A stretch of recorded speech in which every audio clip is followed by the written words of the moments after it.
এবং এর শেষ আমি দেখে ছাড়বো। চোর মমতাকে বলে গেলাম, আপনাকে হারিয়েছি, আপনাকে প্রাক্তন করব, আপনার ভাইকে কোমরে দড়ি পড়িয়ে টানতে টানতে জেলে নিয়ে যাব। নমস্কার, আপনারা দেখছেন আমার ছোট্ট YouTube channel voice of Anirban. সঙ্গে আমি আপনাদের আপনজন অনির্বাণ চৌধুরী। প্রতিদিন রাত 8টার মতন আজকেও রাত 8টায় আপনাদের কাছে আরেকটা নতুন এপিসোড নিয়ে হাজির হলাম। বিষয় অবশ্যই পোস্টারে দেখেছেন, শুভেন্দু অধিকারী। তার বিপদের একটা আশঙ্কা আমি করছি। সেই আশঙ্কার কথায় আসার আগে আপনাদের একটা ছোট্ট প্রশ্ন করি, যে আমাদের যারা পড়শি রাজ্য আছে, এই ধরুন ত্রিপুরা, আসাম, উড়িষ্যা, একেবারে পশ্চিমবঙ্গের যে পড়শি রাজ্যগুলো, সেখানকার বিরোধী দলনেতার নাম কেউ বলতে পারবেন একবারে? আমি তো পারবো না। আমাকে মানুষের কাছ থেকে জেনে কিংবা নেট সার্চ করে আমাকে জানতে হবে। কিন্তু পশ্চিমবঙ্গের বিরোধী দলনেতা বা বিরোধী নেতা শুভেন্দু অধিকারীর নাম শুধু পশ্চিমবঙ্গের মানুষদের কাছেই আজকে মুখে মুখে ঘুরছে তা নয়, সারা ভারতবর্ষের মানুষের কাছে শুভেন্দু অধিকারী একটা বিরোধী নেতা হিসেবে প্রতিষ্ঠিত। কারণ পশ্চিমবঙ্গ সারা ভারতের কাছে একটা আলোচিত রাজ্য। চুরি, নির্যাতন, বেআইনি কাজ, কোর্টকে অবমাননা, স্বজন পোষণ, নারীদের ওপরে শ্লীলতাহানি, সব ব্যাপারে এগিয়ে বাংলা। এখন এই ব্যাপারে সবথেকে বড় প্রতিবাদী মুখ শুভেন্দু অধিকারী। 2020 সালে বিজেপিতে জয়েন করার পরে 21 সালের যে বিধানসভা নির্বাচন, সেই নির্বাচনে কিন্তু নন্দীগ্রাম থেকে শুভেন্দু অধিকারী পরাজিত করেছিলেন স্বয়ং মমতা বন্দ্যোপাধ্যায়কে।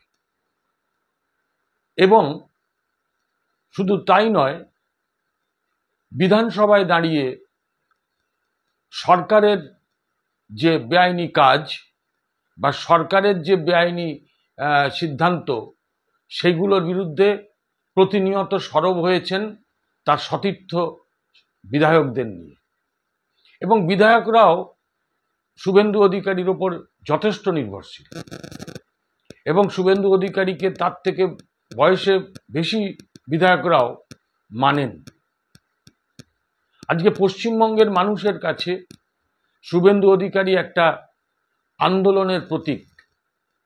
শুভেন্দু অধিকারীর তো জন্ম হয়েছিল লড়াই আন্দোলনের মধ্যে দিয়েই। জঙ্গলমহলে তৃণমূলের পতাকাটা সেই সময় দাঁড়িয়ে তুলেছিলেন শুভেন্দু অধিকারী, যেখানে মমতা ব্যানার্জি পর্যন্ত অনেক ক্ষেত্রে ঢুকতে পারেননি। নন্দীগ্রামের আন্দোলনের হিরো শুভেন্দু অধিকারী। আজকে মমতা বন্দ্যোপাধ্যায় সেগুলো অস্বীকার করতে পারেন, কিন্তু ইতিহাস এই কথাই বলে।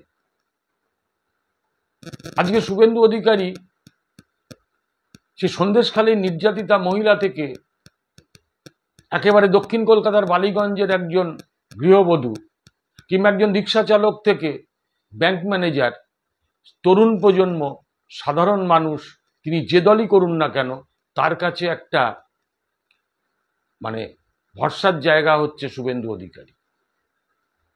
যে কোনোভাবে আপনি অন্যায়ভাবে অত্যাচারিত হলে, আপনাকে যদি পুলিশ দিয়ে ফাঁসানোর চেষ্টা হয়, আপনার ওপরে যদি কোনো অন্যায় হয়, শুধু শুভেন্দু অধিকারীর কাছে একটা SMS করে দিলে অথবা শুভেন্দু অধিকারীর হোয়াটসঅ্যাপে লিখে দিলে, শুনেছি যারা নিজেরা এটা পাঠিয়েছেন বিপদে পড়ে, তাদের কাছ থেকেই শুনেছি যে শুভেন্দু অধিকারী রিপ্লাই দেন, তিনি লোক পাঠিয়ে দেন, আইনি সহায়তা করেন, সব রকমভাবেই তিনি পাশে থাকেন।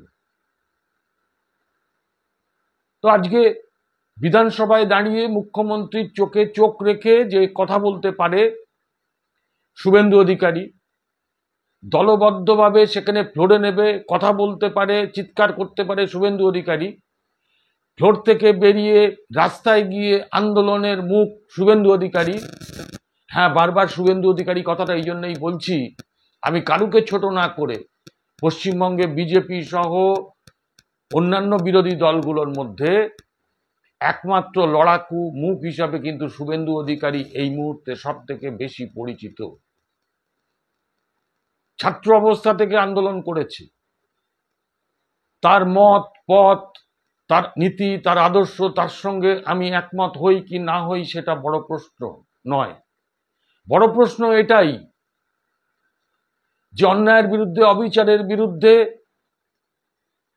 আমি যাকে সামনে পাই, আমি যাকে কাছে পাই, যার কথা শুনে আমি আশ্বস্ত হই, যার কথা শুনে আমি শক্তি পাই, সাহস পাই, তাকে তো আমার মানতেই হবে। তিনি দীর্ঘ 500-700 কিলোমিটার প্রতিদিন রান করছেন, বাইকার, হেলিকপ্টারে করে নয়। তার জন্য মানুষ অপেক্ষা করে আছে, তার বক্তব্য শোনার জন্য রাত পর্যন্ত মানুষ মাঠে বসে আছে। মাঠে জায়গা দেওয়ার লোক নেই, গাছ থেকে গাছের ওপরে উঠে দেখছে, ছাদের কার্নিশে উপরে উঠে দেখছে।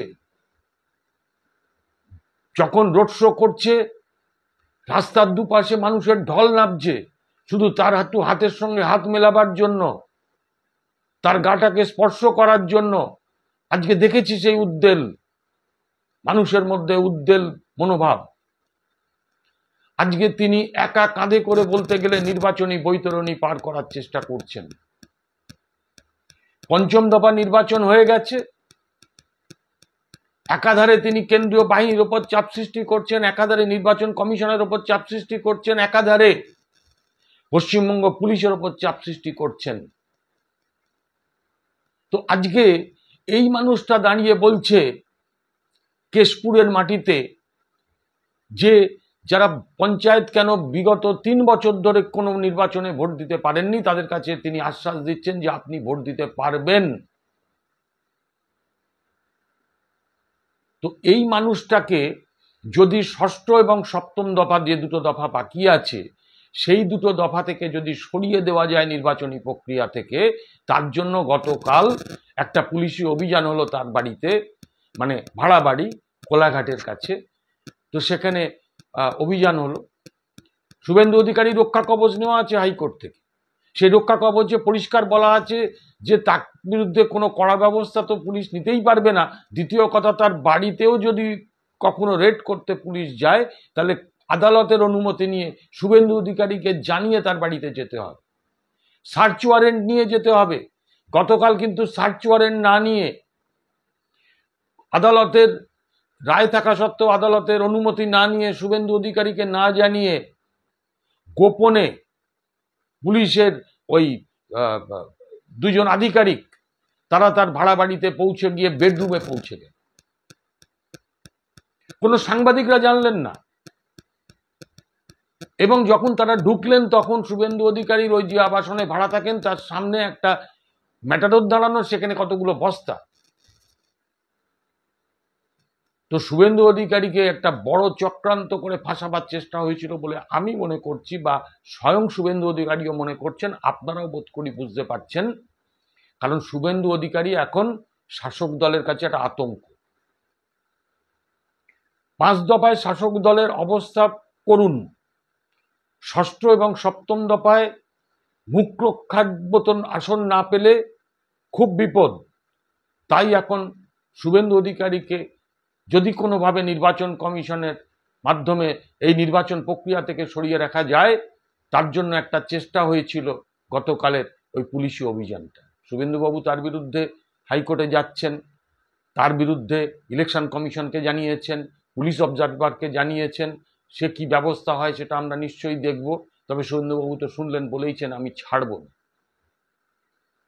এই জেদটাই তো বড়। আমি যে কথাটা আজকে আপনাদের কাছে মূলত বলতে এলাম, এই গতকালের অভিযানটা কিন্তু শেষ বলে আমার মনে হচ্ছে না। শাসক দলের পায়ের তলা থেকে মাটি যত সরে যাবে, তত কিন্তু শুভেন্দু অধিকারীর বিরুদ্ধে চক্রান্ত আরো বাড়বে। যারা আমরা সাধারণ মানুষ, আমাদের কথা ছেড়ে দিন, আমাদের তো যে কোনো সময় যে কোনো কেস দিয়ে, মামলা দিয়ে ফাঁসিয়ে দিতে পারে, পুলিশি হ্যারাসমেন্ট করতে পারে, আমাদের কথা ছেড়ে দিন। কিন্তু এরা বিরোধী দলনেতা, পশ্চিমবঙ্গের, তার ক্যাবিনেট মিনিস্টারের র্যাঙ্ক। আজকে কোর্টের নির্দেশ থাকা সত্ত্বেও তার সম্পর্কে যে তার ব্যাপারে যে এটা করা হলো, এটা আমার মনে হচ্ছে যে কালকে ফেল করেছে, আরো বড় কোনো ষড়যন্ত্র তার জন্য অপেক্ষা করছে সপ্তম দফা পর্যন্ত। এবং আমি তো আতঙ্কিত বা আশঙ্কিত, যখন কোনোভাবে ফাঁসানো যাবে না তখন শুভেন্দুবাবুকে পৃথিবী থেকে সরিয়ে দেওয়ার চেষ্টা হবে না তো? আমি জানি না, আমি একটা সাধারণ মানুষ হিসাবে একটা আশঙ্কা প্রকাশ করছি, আতঙ্ক প্রকাশ করছি। সুতরাং আমি আমার এই ভিডিও যদি শুভেন্দুবাবুর কাছে পৌঁছয়, আমি খালি একটা কথাই বলি, শুভেন্দুবাবু আপনি যথেষ্ট বিচক্ষণ রাজনীতিবিদ, মাথা ঠান্ডা রেখে আপনি যে কর্মে নেমেছেন সেই কাজটাকে সিদ্ধ করুন। বিপদ আপনার চারপাশে কিন্তু রয়েছে, নিজেকে বাঁচান, পশ্চিমবঙ্গবাসীকে বাঁচান। আমি শুধু এইটুকু কথা বলে শুভেন্দুবাবুর দীর্ঘায়ু কামনা করে আজকের এপিসোড শেষ করলাম।